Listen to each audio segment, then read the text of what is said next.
Back on the record in CR 2220-755, State of Idaho versus Chad Guy Daybell. The court took a brief recess after all the evidence and closing arguments had been presented to it. The court notes that the reason we hold a preliminary hearing is to establish probable cause. The obligation of the magistrate is to determine whether or not probable cause has been shown pursuant to Rule 5.1 of the Idaho Criminal Rules. It designates that if a magistrate finds that a public offense has been committed and that there is probable or sufficient cause to believe that the defendant committed the offense, the magistrate must immediately require the defendant to answer in district court.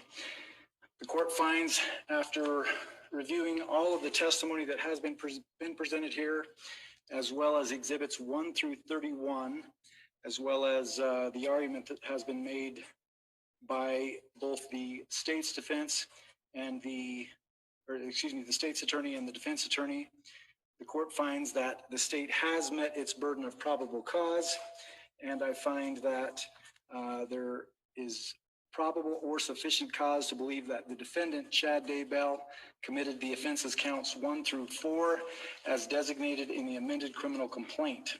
I will bind the defendant over to the district court, and there will be an arraignment set on August 21st at 9 a.m. That will be in front of Judge Boyce. It's my understanding that will be held remotely via Zoom, but I will leave that up to Judge Boyce to decide that. So that will take care of the findings here today.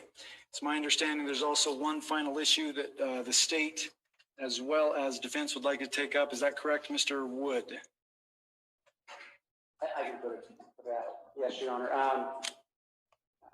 Just a stipulation that the defense and the state have entered into that we will waive any deadline for the filing of a transfer of trial for at least 60 days after the date of arraignment.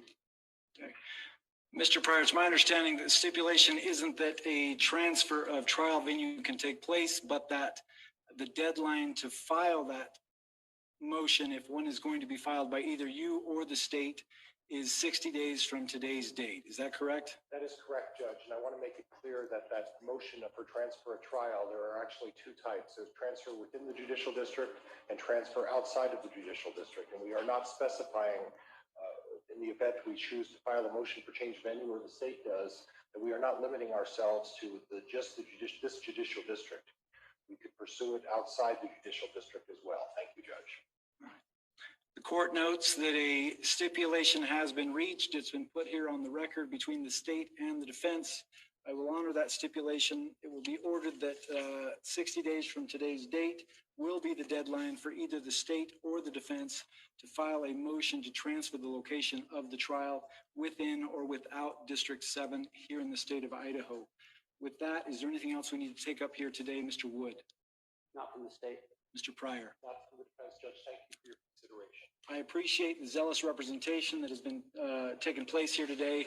I'm very impressed with the attorneys, the argument that has been made, as well as the investigation. The court will be in recess. Thank you all.